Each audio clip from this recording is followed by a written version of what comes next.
डूबे हुए टाइटैनिक को टूरिज्म बनाने की कोशिश ने एक मिशन को मनहूस करार दे दिया। 100 साल पहले डूबा जहाज एक बार फिर 5 जिंदगियों का जिम्मेदार माना गया। साल 1912 में टाइटैनिक जहाज डूबा, लेकिन 2023 में भी इसके मलबे को देखने का क्रेज लोगों में कम नहीं हुआ और इसी जुनून को भुनाने के लिए ओशन गेट कंपनी ने वो पनडुब्बी बनाई जिसके जरिए उसे करोड़ों रुपए कमाने का भरोसा था।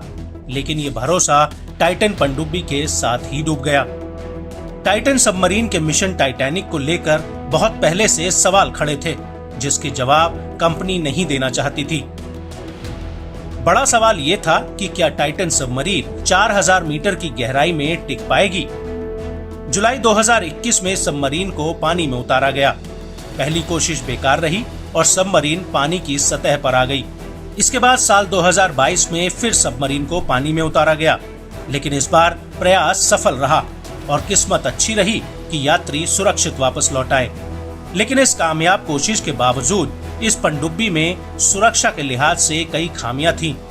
यात्रियों की सुरक्षा को लेकर बड़ा खतरा था, लेकिन कंपनी ने इस ओर ध्यान देने की बजाय टाइटन के सुरक्षित वापस लौटने का जश्न मनाया और फिर जुट गई अगले मिशन के लिए। लेकिन सच्चाई ये थी, मिशन से पहले कोई लूपहोल रह गया था। पनडुब्बी में सवारी से पहले हर यात्री से दस्तावेज साइन करवा लिए गए। 2.5 करोड़ के किराए वाली पनडुब्बी से 18 जून को टूरिस्ट टाइटैनिक के लिए रवाना हुए, लेकिन 1 घंटा 45 मिनट बाद ही टाइटैन अटलांटिक महासागर में लापता हो गई। इसमें एक पायलट और 4 पैसेंजर सवार थे, जिसमें ओशन गेट कंपनी के सीईओ स्कॉटन रश, फ्रांसीसी pilot Paul Henry Nargeolet, Britain के अरबपति कारोबारी हामिश हार्डिंग और पाकिस्तान के बिजनेसमैन शहजाद दाऊद अपने बेटे के साथ मौजूद थे। पनडुब्बी को ढूंढने के लिए बचाव दल ने दिन रात एक किया, क्योंकि पनडुब्बी में अब कुछ ही घंटे की ऑक्सीजन बची थी। एक घंटा ऑक्सीजन को बराबरी से सोखता जा रहा था।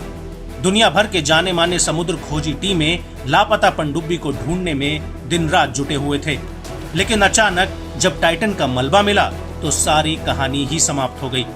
इस हादसे के बाद एक सच जरूर सामने आया है।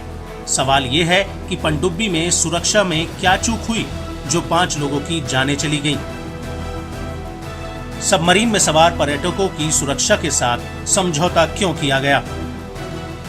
ओशन गेट कंपनी को लेकर जो बड़ी बात सामने आई है वो ये है कि टाइटैन असल में कभी सुरक्षित थी ही नहीं।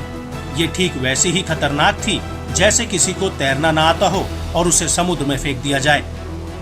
साल 2018 में एक्सपर्ट्स ने टाइटैन को लेकर चिंताएं जाहिर की थी और कंपनी के सीईओ को लेटर लिखा था।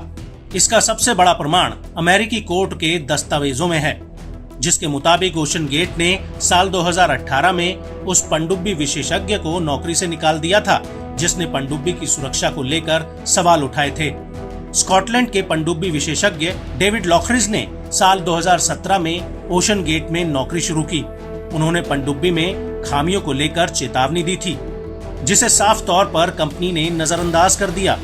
इसके बाद डेविड ने इस पर जब रिपोर्ट लिखी तो कंपनी ने उन्हें प्राइवेट डेटा पब्लिक करने के नाम पर निकाल दिया। इस पूरे वाकये से ये समझ आता है कि ओशन गेट ने कहीं न कहीं यात्रियों की सुरक्षा के साथ समझौता किया। बड़ा नाम और पैसा बनाने के चक्कर में कंपनी पनडुब्बी बनाने के उन मानकों को भूल गई जिससे उसमें सवार पर्यटकों की सेफ्टी तय होती है। कहीं न कहीं अब इसे ओशन गेट की बड़ी भूल और लापरवाही माना जा रहा है।